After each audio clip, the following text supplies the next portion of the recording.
समय प्रबंधन केवल घड़ी की सुइयों को देखने का नाम नहीं है। यह एक विज्ञान है, एक कला है और साथ ही एक साधना है। अगर आपने इसे साध लिया तो आप केवल अपने दिन को नहीं, अपने जीवन को, अपने भाग्य को और अपने मन को भी साध लेंगे। आधुनिक मनोविज्ञान कहता है कि जब हम अपने दिन की योजना बनाते हैं और उसे फॉलो करते हैं तो हमारा ब्रेन डोपामिन नामक एक रसायन छोड़ता है जो हमें संतुष्टि और ऊर्जा का एहसास कराता है। यह वही रसायन है जो तब निकलता है जब हम कोई उपलब्धि प्राप्त करते हैं। यानी यदि आप हर सुबह अपनी दिनचर्या तय कर लेते हैं और दिन के अंत में उस पर टिके रहते हैं तो आपका मस्तिष्क आपको एक सफल व्यक्ति की अनुभूति देता है, जिससे आत्मविश्वास बढ़ता है, चिंता घटती है और मन शांत होता है। अब बात करें ब्रह्म ज्ञान की, तो हमारे प्राचीन ग्रंथों में भी समय को सबसे बड़ा गुरु माना गया है। वेदों में कहा गया है, कालो ही परमम बलम, अर्थात समय ही सबसे बड़ी शक्ति है। जो इस शक्ति के साथ चलना सीख लेता है उसके लिए कोई भी लक्ष्य असंभव नहीं रह जाता। गौतम बुद्ध भी समय के महत्व को भली भांति समझते थे।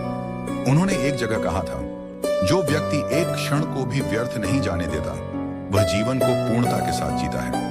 बुद्ध के अनुसार जीवन की सच्ची शांति तभी संभव है जब हम हर क्षण में जागरूक रहें, हर पल का उपयोग करें। उन्होंने एक और अद्भुत बात कही थी, भविष्य की चिंता मत करो, भूतकाल के पछतावे में मत रहो, वर्तमान क्षण में जियो, क्योंकि यहीं पर जीवन है। समय प्रबंधन हमें वर्तमान में केंद्रित रहने की कला सिखाता है। जब हम अपने कार्यों को समयबद्ध करते हैं तो हम अपने मन को अनावश्यक विचारों और चिंता से बचाते हैं। इससे मन न तो अतीत की गलियों में भटकता है, न भविष्य की अनिश्चितता में उलझता है।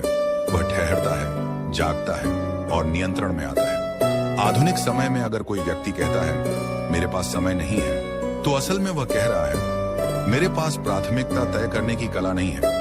क्योंकि सच ये है कि हम सबके पास एक ही दिन के 24 घंटे हैं। अंतर केवल इस बात में है कि कोई उन्हें कैसे उपयोग करता है। कोई उस समय से अपने सपनों का महल बना लेता है तो कोई उसी समय को टालमटोल और आलस्य में गंवा देता है।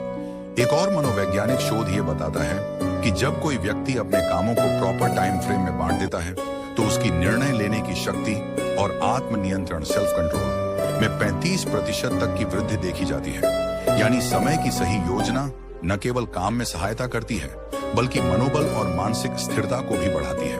अब सोचिए, अगर हर सुबह उठकर आप केवल इतना जान लें कि आज का दिन आपके हाथ में है और आपको इसे इस प्रकार जीना है कि शाम तक आपका मन थक कर नहीं बल्कि तृप्त होकर सोए, तो कितना बदल जाएगा आपका जीवन। आप स्वयं अनुभव करेंगे कि मन अब उतना बेकाबू नहीं है, विचारों का शोर कम हो रहा है और एक गहरी स्पष्टता जन्म ले रही है।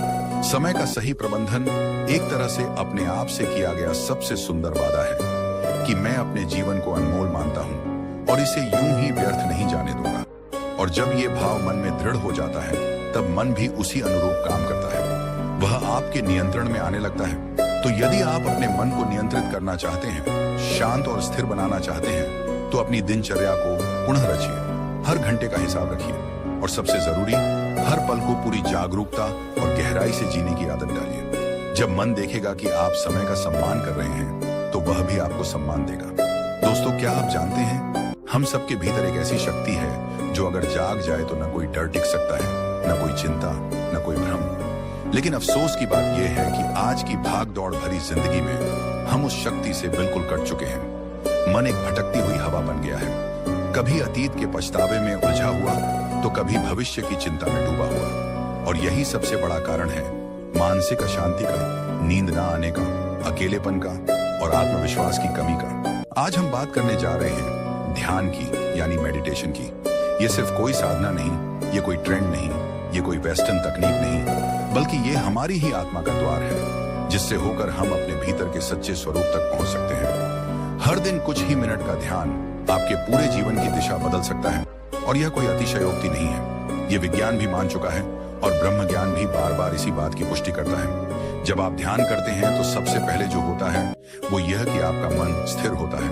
वह मन जो अभी तक बंदर की तरह इधर उधर कूद रहा था वह शांत हो जाता है। और जब मन शांत होता है तभी तो आप अपने विचारों को स्पष्ट देख सकते हैं। ये क्लैरिटी ऑफ थॉट्स ही आपकी हर समस्या का हल है, क्योंकि समस्या से ज्यादा परेशान करने वाला तो भ्रम होता है और भ्रम तब टूटता है जब विचारों में स्पष्टता आती है। आज मनोवैज्ञानिक भी कहते हैं कि जब कोई व्यक्ति रोज 10 से 15 मिनट ध्यान करता है तो उसका एमिग्डाला जो हमारे मस्तिष्क का वह हिस्सा है जो डर और चिंता को नियंत्रित करता है, वो छोटा होने लगता है और इससे व्यक्ति का इमोशनल रिस्पॉन्स सुधरने लगता है। मतलब यह है कि जो बात पहले आपको बहुत जल्दी गुस्सा दिला देती थी, वही बात अब शायद आपको हंसी में टालने की शक्ति दे दे। जो पहले आपकी नींद छीन लेती थी, वही अब आपको गहरी नींद में डुबा दे। ध्यान कोई दिखावा नहीं है, ये एक आंतरिक प्रक्रिया है और यह तभी फल देती है जब आप इसे श्रद्धा और नियमितता से करते हैं। जैसे शरीर के लिए व्यायाम जरूरी है, वैसे ही मन के लिए ध्यान एक आवश्यकता है। ये कोई विकल्प नहीं, बल्कि मानसिक स्वच्छता का मूल आधार है। अब जरा एक पल रुकिए और अपने भीतर झांकिए, बिना किसी आवाज के, बिना किसी शब्द के, बस खुद के साथ कुछ पल बिताने की कोशिश कीजिए। क्या आप जानते हैं कि जब आप गहराई से ध्यान में जाते हैं, तो आप न सिर्फ अपने विचारों को समझने लगते हैं, बल्कि आप यह भी महसूस करने लगते हैं कि आप वो विचार नहीं हैं। आप तो वो देखने वाला है जो हर विचार को आते जाते देख रहा है। गौतम बुद्ध ने ध्यान को जीवन का मूल बताया। उन्होंने कहा, ध्यान ही एकमात्र रास्ता है जिससे तुम अपने भीतर की आग को बुझा सकते हो। उन्होंने वर्षों तक मौन साधना की, अपने विचारों को परखा और उसी गहराई से उन्होंने संसार को बताया कि मनुष्य का दुख किसी बाहरी कारण से नहीं होता, बल्कि उसके मन की अस्थिरता ही उसका सबसे बड़ा शत्रु है और इस शत्रु को हराने का एकमात्र रास्ता ध्यान है। बुद्ध के अनुसार ध्यान तुम्हें साक्षी बनाता है और जब तुम साक्षी हो जाते हो, तब तुम अपने डर को भी, अपने क्रोध को भी, अपनी व्यथा को भी बाहर से देख सकते हो और यही दूरी ही तो है मुक्ति की शुरुआत।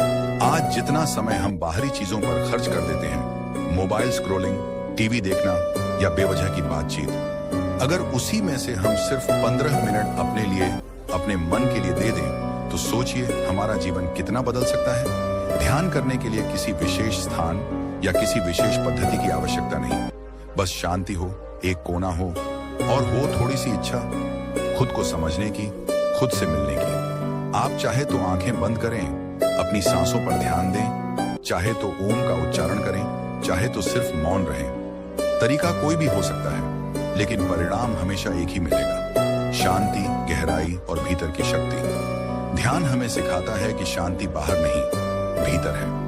ध्यान हमें सिखाता है कि समाधान कोई और नहीं देगा, हमें खुद ही खोजना होगा। ध्यान हमें सिखाता है कि जब तक तुम अपने मन पर नियंत्रण नहीं करते, तब तक कोई भी चीज तुम्हें पूरी तरह संतुष्टि नहीं दे सकती, न दौलत, न रिश्ते, न सफलता। और अंत में एक बात जो सबसे जरूरी है, ध्यान कोई एक बार का प्रयोग नहीं है, यह एक निरंतर यात्रा है। जैसे जैसे आप इस यात्रा में आगे बढ़ेंगे, वैसे वैसे आप खुद को उस रूप में जानने लगेंगे जो आप वास्तव में हैं। आप पाएंगे कि आप सिर्फ एक शरीर नहीं, एक नाम नहीं, एक पहचान नहीं, बल्कि आप शुद्ध चेतना है, शुद्ध शक्ति है। और जब ये बोध हो जाता है, तब मन पर नियंत्रण कोई कठिन कार्य नहीं लगता। तब चिंता मिट जाती है, तब डर भाग जाता है, तब भीतर से आवाज आती है, अब तुम मुक्त है।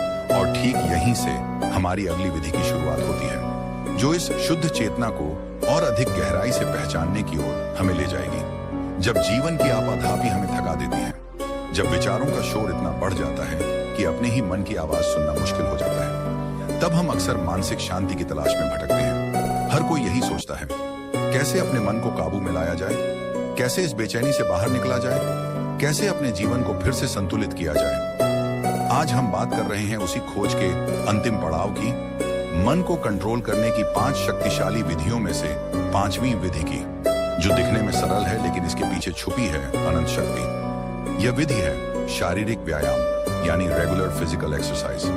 अब आप सोचेंगे कि इसमें ऐसा क्या खास है, क्या वाकई शारीरिक व्यायाम से मन शांत हो सकता है? तो चलिए आज हम इस पर गहराई से बात करते हैं, सिर्फ शब्दों से नहीं, बल्कि विज्ञान, प्राचीन ज्ञान और अनुभव से जुड़े तथ्यों के आधार पर। सबसे पहले यह समझिए कि हमारे मन और शरीर का रिश्ता कितना गहरा है। जब शरीर में कोई बदलाव होता है, तो उसका सीधा असर मन पर पड़ता है, और जब मन में कुछ चलता है, तो शरीर भी उसका असर झेलता है। इसीलिए अगर आप अपने मन को नियंत्रित करना चाहते हैं, तो शरीर को अनदेखा नहीं कर सकते। आधुनिक विज्ञान कहता है कि जब हम व्यायाम करते हैं, चाहे वो तेज चलना हो, योग हो, दौड़ना हो या कोई खेल, तो हमारा मस्तिष्क एंडोर्फिन्स नामक रसायन छोड़ता है, जिसे फील गुड हार्मोन्स कहा जाता है।